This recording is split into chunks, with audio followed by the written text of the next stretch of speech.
तो नमस्कार दोस्तों, चलिए स्टार्ट करते हैं फिर से एक नए वीडियो में। तो हमारा जो है यहाँ पर हम लोग देखने वाले हैं सामान्य विज्ञान। सामान्य ज्ञान का जो हमारा क्वेश्चन है, इसमें पार्ट 2 है। पार्ट 2 में लगभग 10 क्वेश्चन करने वाले हैं। तो हमारा पहला क्वेश्चन इसको देख लेते हैं। तो भारतीय संविधान की 8वीं अनुसूची में निम्नलिखित में से कौन सी भाषा को विनिर्दिष्ट नहीं किया गया, मतलब शामिल नहीं किया गया है। देखिए, 8वीं अनुसूची मतलब भारतीय संविधान के 341 एक से लेकर 351 के अनुच्छेद में 8वीं अनुसूची मतलब भारतीय संविधान की जितनी भाषा है उसको शामिल किया गया है, ठीक है। लेकिन इसके पहले हम लोग ये जान लेते हैं कि सबसे पहले जब भाषा के बारे में बताया गया था तो लगभग इसमें 14 भाषा को शामिल किया गया था।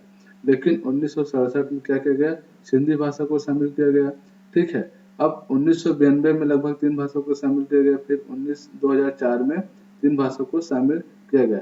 तो इस तरीके से 8वीं अनुसूची में कितनी भाषा शामिल है, 22। लेकिन इन सभी भाषाओं में सिंधी, उर्दू और संस्कृत भाषा को शामिल किया गया, लेकिन अंग्रेजी भाषा को शामिल नहीं किया गया। तो इसलिए हमारा आंसर क्या हो जाएगा यहाँ पर, डी, ठीक है। 12 क्वेश्चन देखते हैं कि लोकसभा के सदस्यों के चुनाव में निम्नलिखित में से किस विधि को प्रयुक्त किया जाता है। तो यहाँ पर दिया गया है अनुपातिक प्रतिनिधित्व, भूभागीय प्रतिनिधित्व, एक होता है सांप्रदायिक प्रतिनिधित्व और एक होता है व्यक्तिगत प्रतिनिधित्व।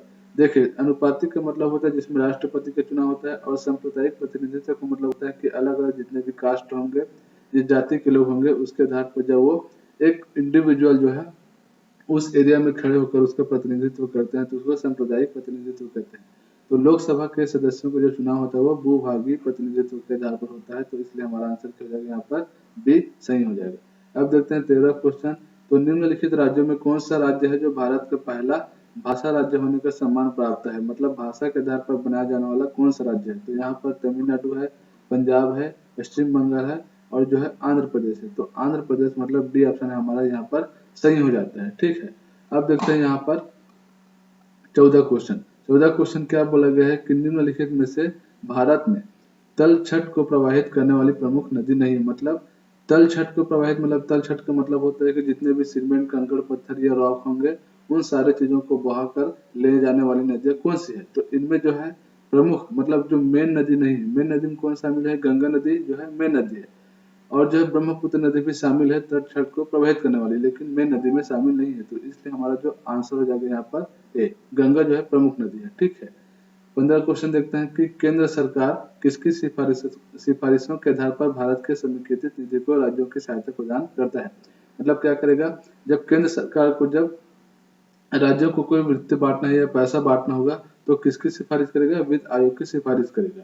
तो वित्त आयोग के जो स्थापना हुई थी 1991 में हुई थी, और इसके जो वर्तमान जो अध्यक्ष है वो नंद किशोर सिंह है।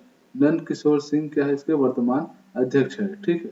तो इस तरीके से हम लोग समझ सकते हैं कि वित्त आयोग की सिफारिशों के आधार पर केंद्र सरकार राज्यों की सहायता प्रदान कर सकती है। 16 क्वेश्चन देखते हैं। जब भारत और रूस के बीच मैत्री और सहयोग के संधि पर हस्ताक्षर किए गए तब रूसी नेता कौन थे।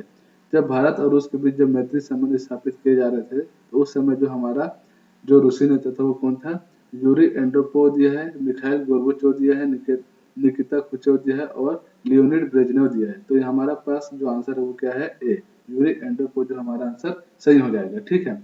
अब देखते हैं 17 क्वेश्चन क्या बोला है। कुनैन एक पादप से प्राप्त की जाती है, तो पादप के किस अंग से यह औषधि प्राप्त होती है, मतलब कौन से पादप से और उसके किस अंग से कुनैन को प्राप्त किया जाता है, ठीक है। तो कुनैन का जो पादप है उसको कहाँ से प्राप्त किया जाता है, तने या शाखाओं की छाल से प्राप्त किया जाता है। तो हमारा जो आंसर यहाँ पर क्या जाएगा, बी, ठीक है। अब देखते हैं 18 क्वेश्चन। 18 क्वेश्चन क्या बोला है, जब पादप विविधता को प्राकृतिक आवासों में संधारित किया जाता है तो इस संरक्षण को क्या कहते हैं। मतलब पादप मतलब क्या होता है, पेड़ पौधे। तो पेड़ पौधे की यहाँ पर जितनी भी विविधता होंगी और उसका एक नेचुरल आवास मतलब या प्राकृतिक आवास होंगी, तो उस प्राकृतिक आवास में जितने भी पेड़ पौधे की जो विविधता है तो उनका जब हम लोग संरक्षण करते हैं तो उसको क्या बोलते हैं, इन सिटू बोलते हैं। इन सिटू का मतलब होता है स्वस्थानीय, स्वस्थानीय बोलते हैं। स्थान रहित मतलब जिसका स्थान नहीं होता, जीव मतलब जो जितने भी जीव है उसको तो नहीं बोलेंगे। तो यहाँ पर हमारा पात्र और जीव ये तीनों ऑप्शन गलत हो जाते हैं।